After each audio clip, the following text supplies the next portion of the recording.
कहानी घड़ी का सौदा। किसी छोटे से कस्बे में अर्जुन नाम का एक नौजवान रहता था। वह हमेशा यही सोचता कि अगर मेरे पास ढेर सारे पैसे हों तो मेरी सारी मुश्किलें खत्म हो जाएंगी। उसे लगता था कि पैसा ही जिंदगी की सबसे बड़ी ताकत है। एक दिन कस्बे में एक बहुत बूढ़ा व्यापारी आया। उसके पास न जाने कितने कीमती रत्न और सिक्के थे।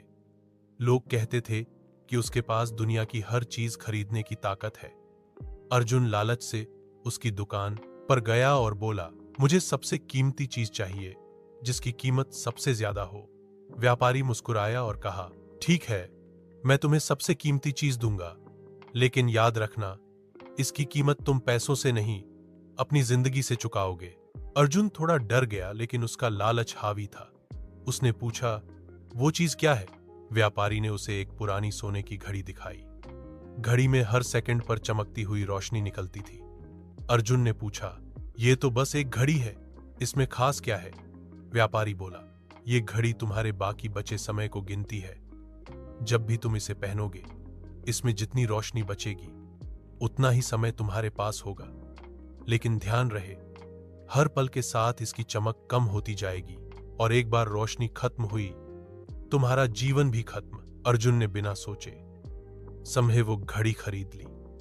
घड़ी पहनते ही उसे एहसास हुआ कि उसकी जिंदगी का हर पल अब उसकी आंखों के सामने गिनती में बदल गया है। पहले दिन उसने सोचा कि चलो दोस्तों के साथ मजे करता हूं। उसने वक्त हंसी मजाक में उड़ाया। घड़ी की रोशनी तेजी से कम होने लगी। दूसरे दिन उसने सोचा, चलो आराम करता हूं। पूरा दिन यूं ही बर्बाद कर दिया। रोशनी और घट गई। तीसरे दिन अचानक उसे समझ आया कि असली कीमत पैसे की नहीं बल्कि समय की है।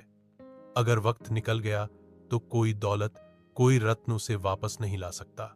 उसने उसी दिन फैसला किया कि अब हर पल का इस्तेमाल सही कामों में करेगा। उसने पढ़ाई शुरू की, अपने हुनर को निखारा, गरीब बच्चों की मदद की, परिवार को समय दिया। धीरे धीरे उसकी जिंदगी बदलने लगी। लोग उसे पहले एक आलसी लड़का मानते थे, लेकिन अब वही लोग उसे सफल और समझदार कहने लगे।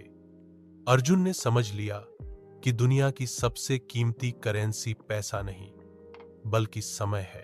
कुछ सालों बाद वह घड़ी पूरी तरह बुझ गई, लेकिन इस बार अर्जुन के चेहरे पर डर नहीं था बल्कि मुस्कान थी, क्योंकि उसने अपने हर पल का सही उपयोग किया था।